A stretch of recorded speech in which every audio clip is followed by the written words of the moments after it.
A journey to the mountain refuges of the Dolomites. Welcome to the sleep room, where we wander through the world's most peaceful places and drift into restful sleep. I'm your guide tonight, and I'm so glad you're here. Tonight, we're traveling to one of the most beautiful mountain landscapes on Earth. We're journeying to the Italian Dolomites to discover the welcoming mountain refuges, the refugios, that have sheltered travelers for more than a century. These special places, perched high among pale limestone peaks, offer warmth, nourishment, and rest to hikers and mountaineers who venture into these spectacular mountains. As you settle into comfort, allow your body to release any tension it's been holding. Let your breathing slow and deepen. With each breath out, feel yourself becoming heavier, more relaxed, more at peace.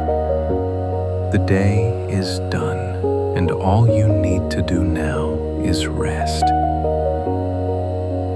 Our story takes place in the northeastern corner of Italy, where an extraordinary mountain range rises toward the sky. The Dolomites are not like other mountains. Their peaks don't gradually slope upward. Instead, they shoot straight up from green valleys and alpine meadows, creating towers and walls of pale rock that glow pink and orange in the changing light. In June of 2009, these mountains were recognized as a UNESCO World Heritage Site, not just for their extraordinary beauty, but for their geological significance. The rock that forms these peaks tells a story that goes back 250 million years, to a time when this entire region lay beneath a tropical sea. The Dolomites were once coral reefs and atolls, slowly building themselves from the shallow waters of an ancient ocean. When the African and European tectonic plates collided some 30 million years ago, these fossilized reefs were pushed upward, eventually rising to heights of nearly 10,000 feet. The mineral that gives these mountains their name, dolomite, was identified by an 18th century French mineralogist named Déodat Gratte de Dolomieu. This carbonate rock creates the distinctive pale color that makes the Dolomites so recognizable. The mountains comprise 9 different groups spread across 5 Italian provinces. There is the Northern Dolomites, between South Tyrol and the Veneto region, including the pale Cadini peaks and the austere Ampezzo Dolomites. There's the Puez Odele group, now a splendid natural park.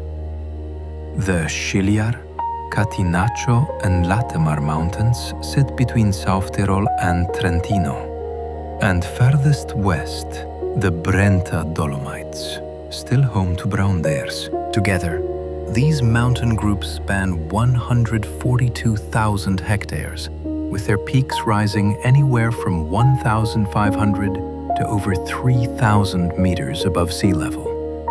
Some rock cliffs here rise more than 1,600 meters, among the highest limestone walls found anywhere in the world. But what makes the Dolomites truly special isn't just the mountains themselves.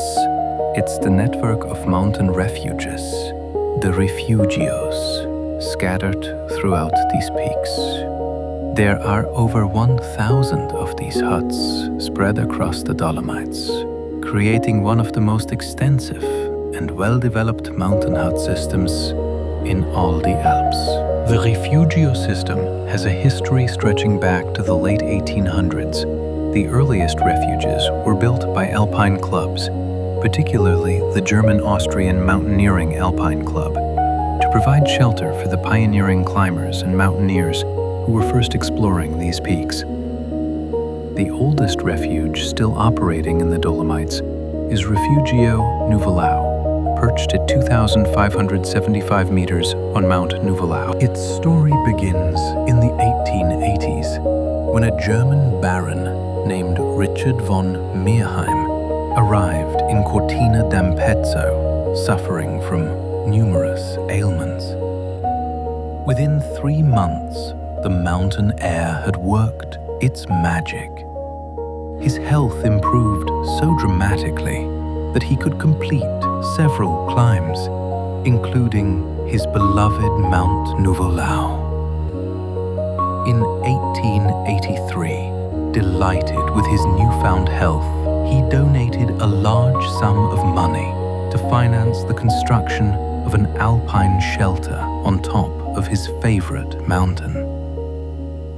The refuge was originally called Sachsen-Dank-Hütte, which means refuge of the Saxons' gratitude. Today, these mountain huts are considered the finest in the Alps.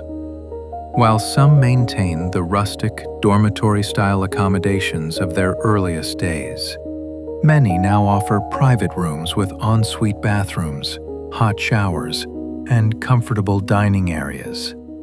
They range from simple shelters providing only the most basic amenities to welcoming mountain inns with wood-paneled rooms and sun-drenched terraces offering panoramic views. Most refugios open their doors in late June and remain open until mid-September, though some stay open throughout the winter for ski mountaineers and snowshoers. A few can be reached by road or cable car, but most are accessible only on foot, often after several hours of hiking through some of the most spectacular mountain scenery on Earth. Let's imagine we're beginning our own journey to these mountain refuges now. Picture yourself arriving in one of the charming valley towns that serve as gateways to the Dolomites. Perhaps it's Cortina d'Ampezzo, nestled in the Ampezzo Valley and surrounded by dramatic peaks. Or maybe it's the town of Bolzano, where Italian and Austrian influences blend seamlessly, and 3 languages drift through the air: Italian, German, and the ancient Ladin tongue. The Ladin people are the indigenous inhabitants of these valleys, and their language is one of the oldest in the region. Ladin is a Rhaeto-Romance language that developed when the conquering Romans' Latin mixed with the ancient tongues spoken by the native Rhaetic and Celtic tribes more than 2,000 years ago. Today, about 35,000 people in the Dolomites still speak Ladin as their first language, particularly in Valbadia and Val Gardena. The cultural influences here create a unique atmosphere. You'll find hearty alpine dishes like canederli, savory bread dumplings served in broth, sitting alongside Italian favorites like polenta and pasta. You'll hear conversations switching between Italian, German, and Ladin. You'll see traditional wooden farmhouses built in the Tyrolean style, their balconies overflowing with geraniums in summer. On this particular morning in late June, you're preparing for a multi-day hut-to-hut trek. Your backpack is lighter than you might expect. Because the refugios provide meals and bedding, you need only carry your personal items, some snacks, and water. No tent, no sleeping bag, no cooking equipment. Just the essentials. The morning air is crisp and clear as you set out from the valley. The trail begins gently, winding through meadows dotted with wildflowers. Purple gentians, yellow arnica, and delicate edelweiss nod in the breeze.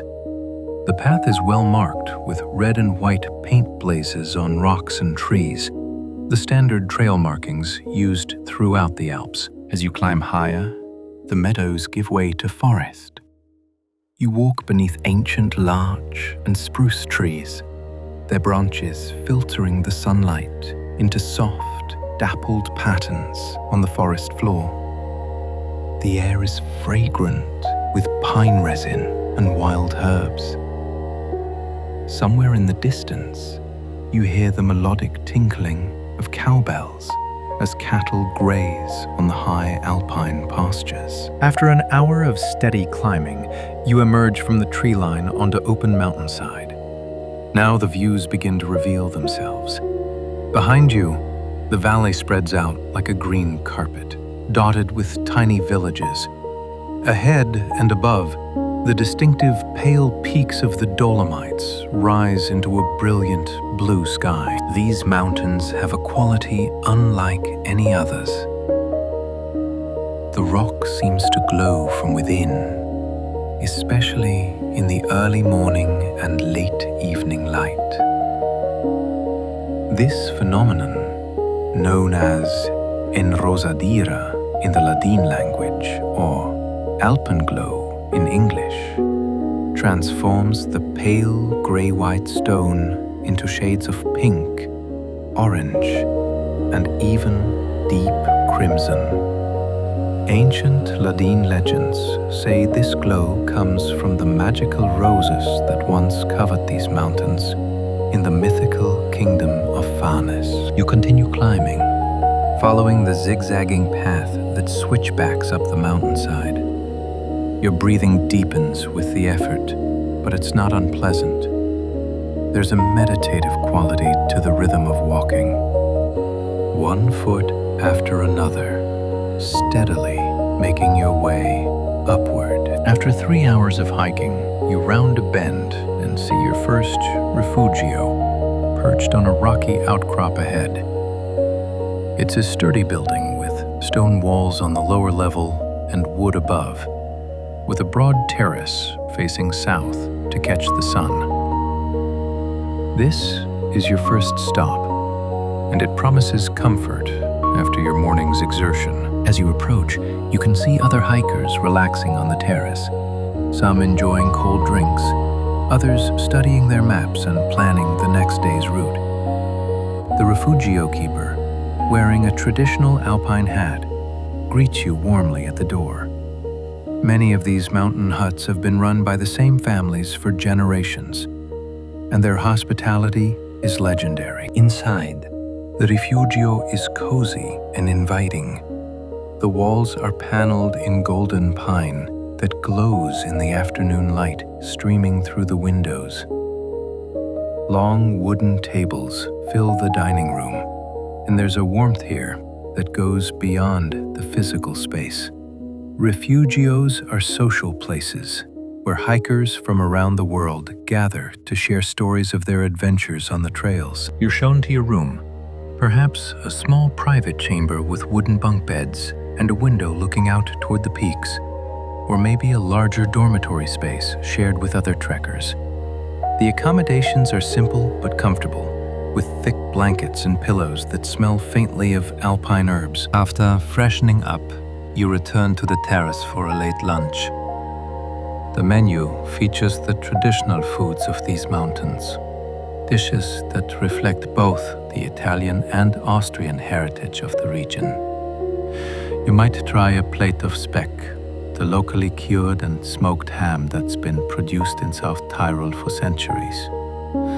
It's served with fresh bread, local cheese, and perhaps some pickled vegetables. Or maybe you order candlelit, those wonderful bread dumplings. They arrive in a steaming broth. 3 large dumplings the size of tennis balls, studded with bits of speck and herbs. Each bite is comforting and satisfying, exactly what your body needs after hours of hiking. With your meal, you might have a glass of Le Grain, a dark, full-bodied red wine from the region, or perhaps a Gewürztraminer, a fragrant white wine with notes of tropical fruit and spice.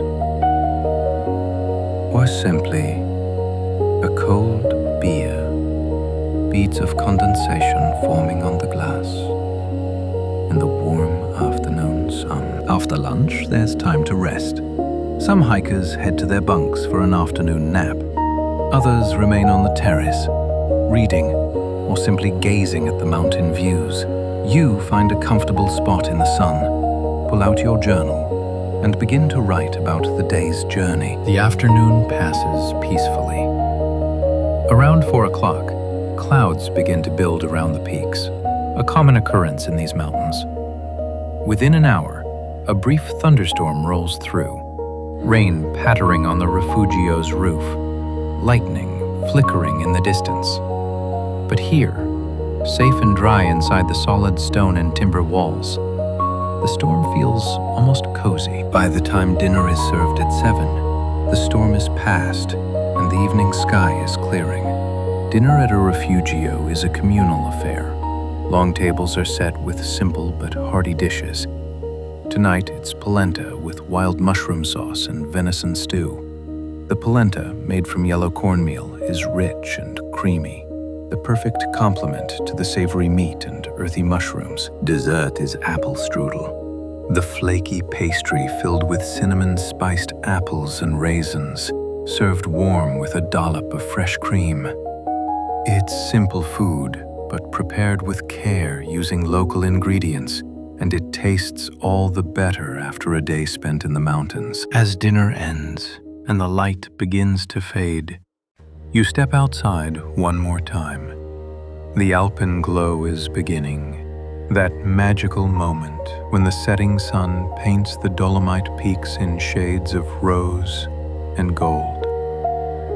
Other guests gather on the terrace to watch. Everyone falls silent, mesmerized by the slowly changing colors. The phenomenon lasts perhaps 20 minutes. The peaks seem to light up from within, glowing brighter and brighter, shifting from pale pink to deep coral to finally a rich crimson. Then, as the sun sinks below the horizon, the color fades, leaving the mountains in deepening shades of purple and blue. Stars begin to appear in the darkening sky. Up here, far from any cities, the night sky is extraordinary. The Milky Way stretches across the heavens like a river of light. You spot familiar constellations and marvel at the countless stars that are invisible from the valley below. Eventually, the mountain cold drives everyone inside. The Refugio keeper has lit a fire in the common room's wood stove, and hikers gather around it, some playing cards, others sipping herbal tea or grappa. The atmosphere is convivial and warm. Stories are shared in multiple languages, with hikers gesturing and laughing as they describe the day's adventures. But the early wake-up call awaits, as it always does in the mountains. Refugios typically serve breakfast at dawn, and most hikers are on the trail by 7 to take advantage of the cool morning hours and the stable weather. So, one by one, people drift off to their bunks, calling out good nights in Italian, German, English, and Latin. Your room is cool and dark. You slide under the thick duvet and feel the day's exertion settling into your muscles. The bunk is surprisingly comfortable, and the mountain silence is profound. No traffic sounds, no sirens, no urban hum, just the occasional creak of the Refugio's timbers and the whisper of the mountain breeze. You might think that with so many people sleeping in close quarters, you'd have trouble falling asleep. But there's something about the shared exhaustion, the common purpose, the sense of being in this special place together that makes it easy to rest. Within minutes, you're drifting into sleep, dreaming perhaps of tomorrow's trail. Morning comes early in the mountains. Even before dawn, you hear people stirring. The quiet rustle of packs being prepared, the muffled voices of those getting an early start. You dress in the pre-dawn darkness and make your way to the dining room, where a simple breakfast is laid out: fresh bread, jam, butter, cheese, and cold cuts, along with hot coffee and tea. The Refugio keeper is already up, preparing packed lunches for those who've requested them. You collect yours, a simple paper sack containing a sandwich, a piece of fruit, and some cookies, along with a small bottle of water. By the time you step outside, the sky is lightening in the east. A few hardy souls are already on the trail, their headlamps bobbing in the pre-dawn gloom. But you wait a few more minutes, watching as the darkness retreats and the mountains begin to reveal themselves in the gray light. When there's enough light to see the trail clearly, you shoulder your pack and set out. Today's route will take you higher, crossing a mountain pass at nearly 2,800 meters before descending to another refugio on the far side. The morning air is cold enough that you can see your breath, and you're glad for your warm layers. The trail climbs steeply at first, zigzagging up a scree slope where each step requires care. But as you gain elevation, the views become ever more spectacular. You're walking along what's known as an alta via, or high road. These are long-distance trails that traverse the Dolomites, staying at high elevation and linking refuges together. The most famous is the Alta Via 1, which runs for 120 kilometers from Lago di Braies in the north to Belluno in the south, taking most hikers about 10 days to complete. These high routes allow trekkers to experience the Dolomites at their finest, providing constantly changing views of peaks, valleys, alpine lakes, and high meadows. And because of the extensive Refugio system, hikers can travel light, enjoying hot meals and comfortable beds at the end of each day's walk. As you climb higher, you pass through terrain that bears the marks of World War I. Between 1915 and 1918, the Dolomites formed part of the front line between Italy and Austria-Hungary. The fighting in these mountains was unlike anything else in that war. Soldiers on both sides had to contend not just with enemy fire, but with altitude, freezing temperatures, avalanches, and the challenge of simply surviving in this harsh environment. Both armies tunneled extensively into the mountains, creating elaborate systems of trenches, bunkers, and supply routes. They built cable cars to haul artillery to the peaks. They even used the mountains themselves as weapons, deliberately triggering avalanches to bury enemy positions. In December 1916, a series of avalanches killed 10,000 soldiers on both sides in just 2 days. Today, many of these war sites have been preserved as open-air museums. You can walk through restored trenches, explore tunnels that burrow hundreds of meters into the mountainside, and see the remains of fortifications and artillery emplacements. Some refugios, like Refugio Lagazuoi, are located right at former battleground sites and offer guided tours of the war tunnels. Refugio Lagazuoi sits at 2,752 meters on the peak of Mount Lagazuoi, making it the highest and largest mountain hut in Cortina d'Ampezzo. Built by the Pompanini family in 1964 and now run by the third generation, it's accessible either by a challenging hike or by cable car from the Falzarego Pass. The Refugio boasts what many consider the most panoramic terrace in the entire Dolomites. From here, you can see an estimated 80% of the Dolomite peaks, including the Marmolada, the Sella Massif, and Monte Civetta. It's also the starting point for exploring the Lagazuoi tunnels, where Italian and Austro-Hungarian forces fought their deadly underground war more than a century ago. But let's return to your journey. You've been climbing for 2 hours now, and you're approaching the pass. The terrain has become more rugged, with exposed sections where metal cables bolted into the rock provide handholds. This is typical in the Dolomites, where many trails include these via ferrata, or iron way sections, that allow hikers to safely traverse terrain that would otherwise require technical climbing skills. The final push to the pass is steep, and your breathing is labored in the thin air. But then, suddenly, you're there, standing at the high point of the day's hike. A weathered wooden cross marks the pass, and a small cairn has been built from stones left by previous hikers. The view from here is breathtaking in every sense of the word. Behind you, the way you came, stretching back to the Refugio where you spent the night. Ahead, a new valley opening up, with more peaks beyond. To your left and right, nothing but mountains as far as you can see.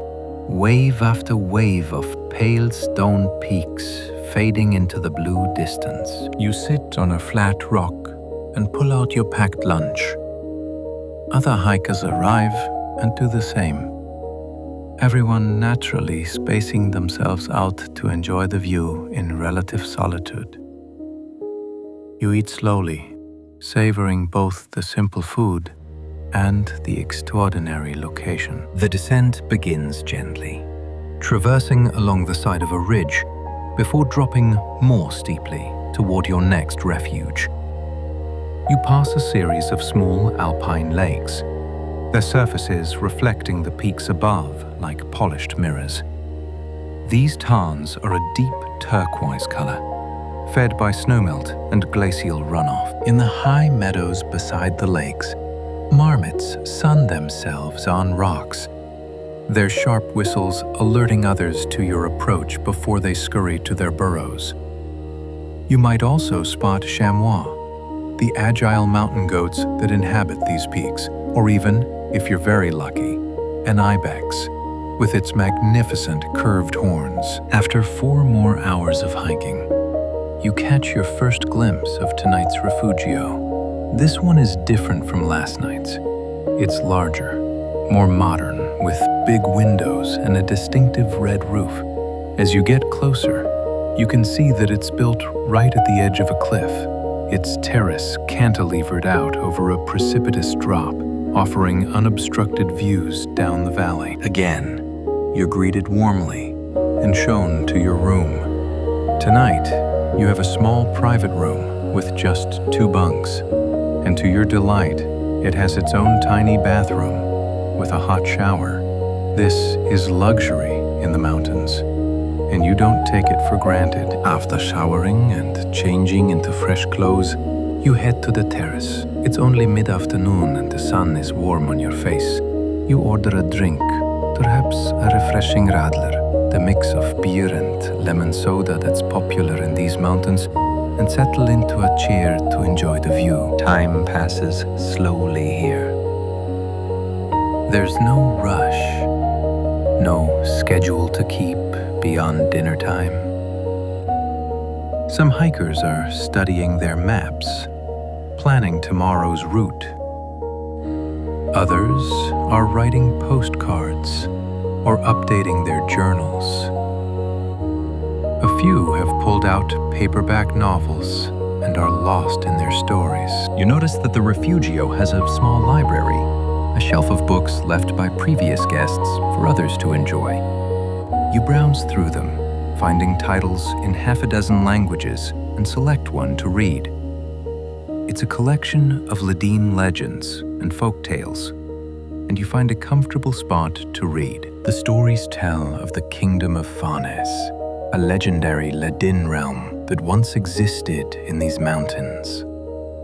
According to the tales, the kingdom was ruled by a line of queens and inhabited by a people who could communicate with marmots and other mountain animals. The kingdom fell when a greedy king sought to conquer other lands, ignoring the wisdom of the old ways. Other stories explain natural features of the landscape. One tells why the mountains glow pink at sunset. Another describes how certain peaks got their distinctive shapes. These are stories that have been passed down for generations, keeping the Ladin culture alive. As evening approaches, you're called to dinner. Tonight, the meal begins with a traditional barley soup, thick and hearty with vegetables. The main course is goulash, served over polenta, the rich beef stew, seasoned with paprika, showing the Austrian influence on local cuisine. For dessert, there's ricotta strudel, the flaky pastry filled with sweetened ricotta cheese and raisins. After dinner, as the sun begins to set, everyone gathers on the terrace once more to watch the alpenglow.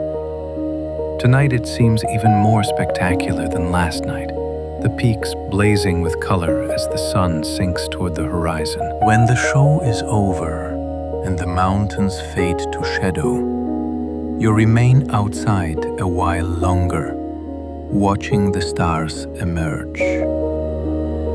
A guide from the Refugio comes out and begins pointing out constellations, telling their stories. That's Cassiopeia, the vain queen. There's Orion the hunter and his faithful dog Canis Major, with brilliant Sirius, the dog star. Eventually, you make your way to your room. Tomorrow will be another day of hiking, crossing different terrain, experiencing new views, perhaps passing through different weather. But that's for tomorrow. Tonight, you're warm and comfortable, well-fed and content, surrounded by some of the most beautiful mountains on Earth. You slip into your bunk and pull the duvet up to your chin. Through your small window, you can see a slice of star-filled sky. The Refugio is quiet now, everyone settling into sleep. You close your eyes and feel the pleasant tiredness in your muscles, the satisfaction of a day well spent in the mountains. Your breathing slows and deepens. You think about the trail you walked today, the views you saw, the peaks that surrounded you. You think about the kindness of the Refugio keepers, the camaraderie with fellow hikers, the simple pleasure of good food after a long day's walk. And as sleep takes you, perhaps you dream of tomorrow's trail, winding ever higher into these remarkable mountains. You dream of more refugios waiting to welcome you, of more peaks to admire, of more trails to explore.